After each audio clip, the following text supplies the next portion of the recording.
everyone, Jackie with Full Moon Loon Designs. It's another Sunday. I got laundry going, so if you hear some noise in the background, that's what's happening.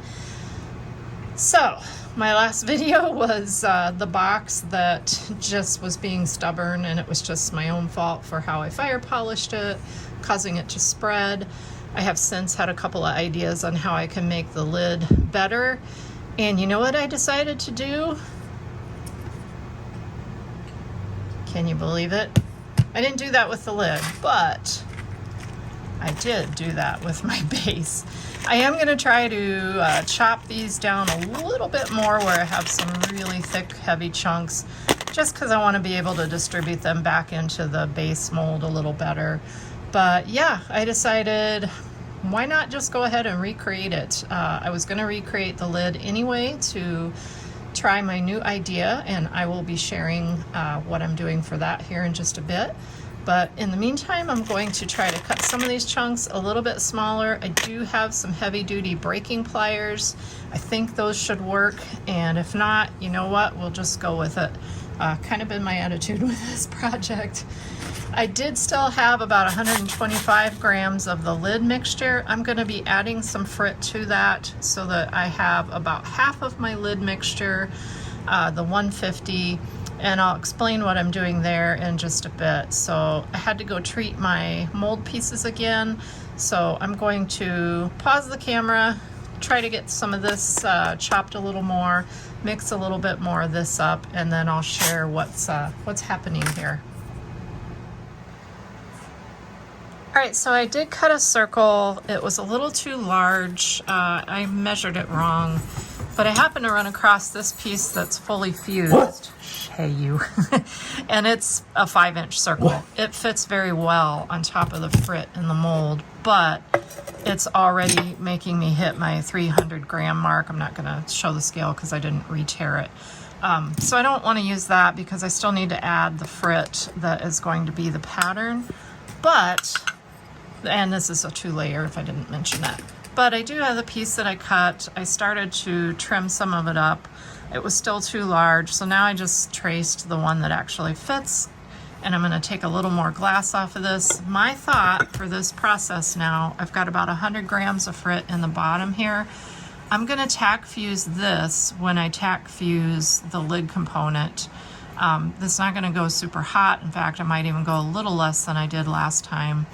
And that way, this shouldn't blow up by not having enough volume in there. I can take it out, add my piece that's going to more closely fit on top of here, and then pop it back in when I fuse the box. I'll be fusing the lid as well. I think that should work a little bit better as far as keeping my design centered with the glass being closer to the size of the mold. So I am going to pause the camera, finish cleaning up this circle a little bit, and then set up to build my design out again. I was going through my decal stash, and at first I didn't see the same design and thought, oh no, I'm gonna have to try something different. There are some really pretty ones in here. They're all really nice. If you haven't used these, they're super easy to use. Jamaison's done a good job of these different designs, and they're just really pretty. This one is another really pretty one. I think he just posted another recent piece with this one. This one, if you didn't catch his video, he actually cut these in to fit the hearts, like the 9-heart mold. So that's kind of cool. I think it was a 9-heart mold. He might be using a different one. That one's pretty as well. They're all really cool. This one, a little bit funky, but would work well on a square. This one is not quite square. So if you don't like cutting circles, there are some alternatives there. But I did actually have 2 of these left, so fingers crossed I don't have to redo this again. But I am determined to make this project work. So I did line up all of my frit that I used last time. So I'm using Val's colors in raspberry, curious blue, kiwi green, morning fog, and then the little bit coarser, more of a medium frit enchanted that kind of blends with all of those. So as I said, I'm going to get that glass cleaned up. I did get my workspace cleaned up, and I'm going to start building the piece. I will shut up from talking and do the same as before. I'll just speed that up and work through adding the frit. I'm going to put my clear laminate down over my decal just like I did last time. and continue this process. So this time, because I am working with a larger piece, the last thing I want to do is build my design off center. Off camera, I did take a measuring tape and went across in a few places here, and I've got it as centered as I can get it. It's about 7/8 inches in from the edge of the design to the edge of the glass all the way around. So at this point, I am going to take some tape. Actually, I'm going to take some painter's tape. I think it'll clean off a little easier. And I'm just going to, without moving my glass, hopefully.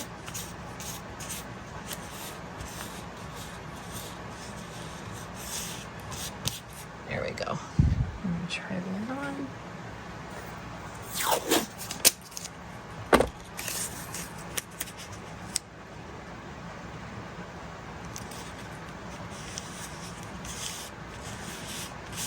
So now that shouldn't move on me as I work on my design. I can turn this, my glass isn't going to move, my design should stay centered. So here we go. I'm going to start working on filling this up.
Alright, so I've cleaned this up quite a bit. I took my tape off.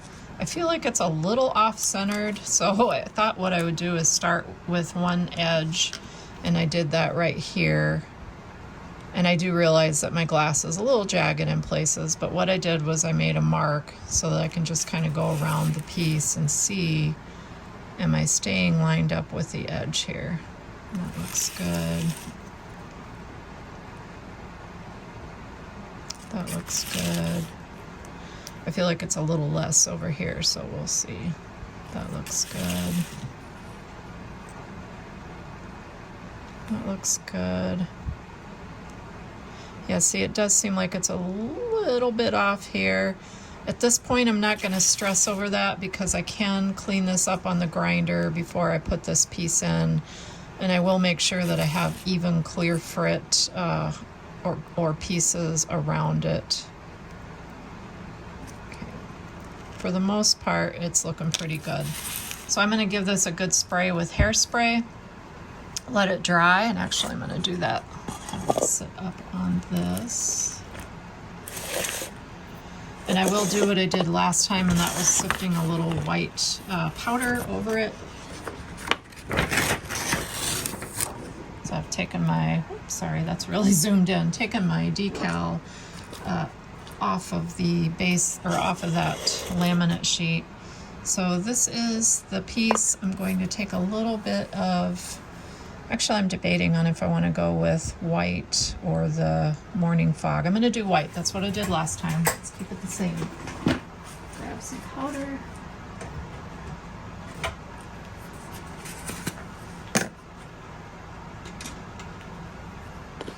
And it won't take much. This is really just kind of to fill in those gaps. And anything that I get outside of my design circle here, I'll just go through and clean up. So let's just give this a nice coating. I'm gonna fill in some gaps. We will have frit under it when it fires, just like before.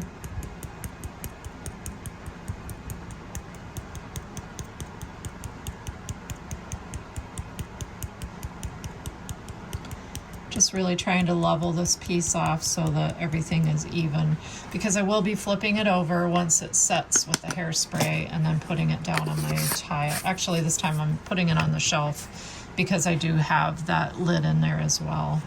So I'll probably just go ahead and take this paper towel, get it a little damp.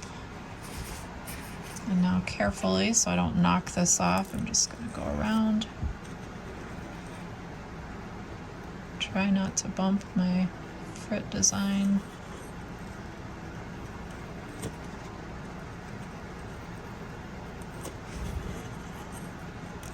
Because I really don't want, you know, solid white around this edge, because, not that it would be solid, it would be so sparse that it probably wouldn't show. But I wouldn't want to put a heavy white coating around the edge because I do want to see the frit that's going to be under it.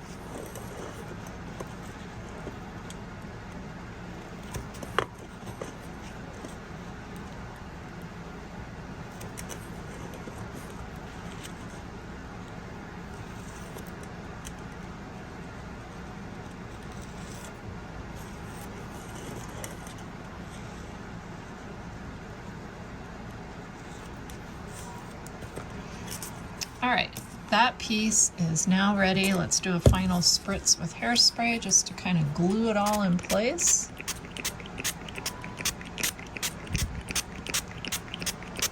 And I'm gonna let this air dry and throw it into the kiln in a little while. I just wanna make sure that my hairspray is all dry. I could go through and clean that off again. I'm not gonna worry about it. Hairspray does burn off pretty clean. So yeah, once this is dry, I'm going to flip it over. I am going to tack fire it. And last time I went hotter. I went like 1330, more of a contour fuse. But because I only have 100 grams of frit in that lid mold, I'm only going to go to 1300.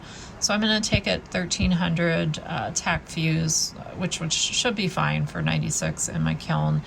And then we'll see what it looks like when both pieces come out and we're ready to put them together. So I've taken the pieces out of the kiln that I did the tack fuse on.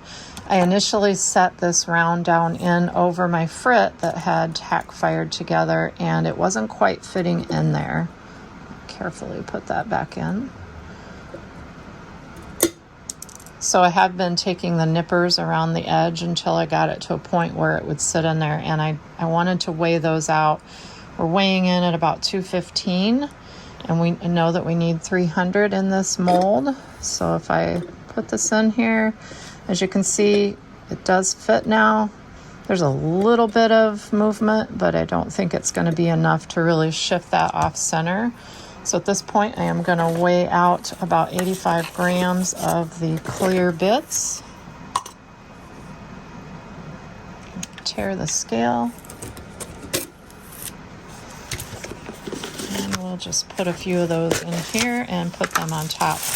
I know someone did comment that maybe it was the clear bits on top that caused my design to shift. That could very well be, but I do like the depth of having something on here, and I don't really want to use frit because then I'll get more bubbles.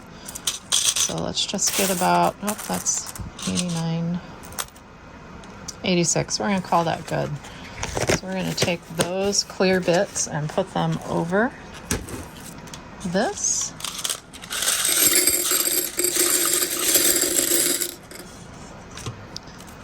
And now I'm going to put this into the kiln. Along with that base of the broken up pieces from the first firing. So we're going to pop them in the kiln, we're going to take them to a full fuse, and we'll see what happens. Okay, the pieces are out of the kiln. And look at that, they weigh 1,100 combined, which is right according to the weight. Sorry for the reflection. So this is the lid. It may not be perfectly centered. I'm not going to go into trying to move that at all. This hasn't been cleaned up yet. It's still got zip on here. I had a little scare when I was looking at it last night. Just when I had the kiln opening, I thought I saw holes, and I think it was just where these white bits of frit are. So no holes. Haven't decided if I'm going to fire polish this yet. I'll let it sit for a bit. It was about 80 degrees when I took it out. But yeah, look at that, $7.99 for the base, which tells me this must be 301. 303. Okay, well, I could have bumped the scale. Either way, it's looking good. I'll get the decal firing going here probably tonight, and the next video will be when this is cleaned up and the decal goes in, or the decal firing goes in.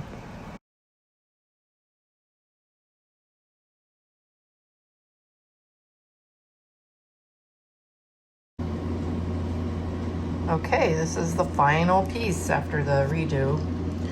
Still not 100% centered on that, and that was probably just me with the design as I was filling the frit, but I'm okay with it. It looks much better than the first one.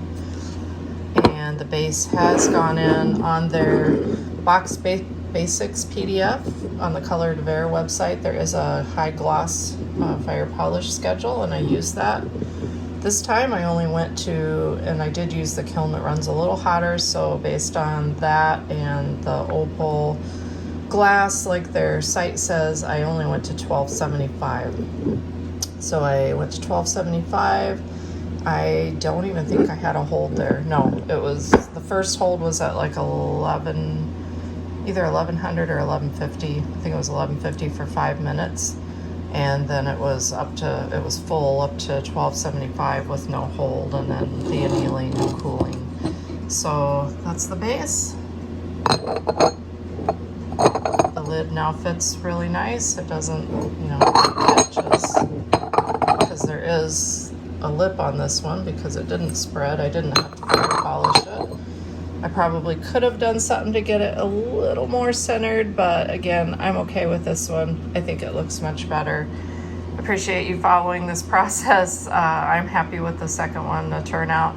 And see, I smashed up that box the first time, and I don't think you would ever know that it wasn't just frit added the second time. So like everybody says, never refuse to refuse. Anyway, thanks for watching.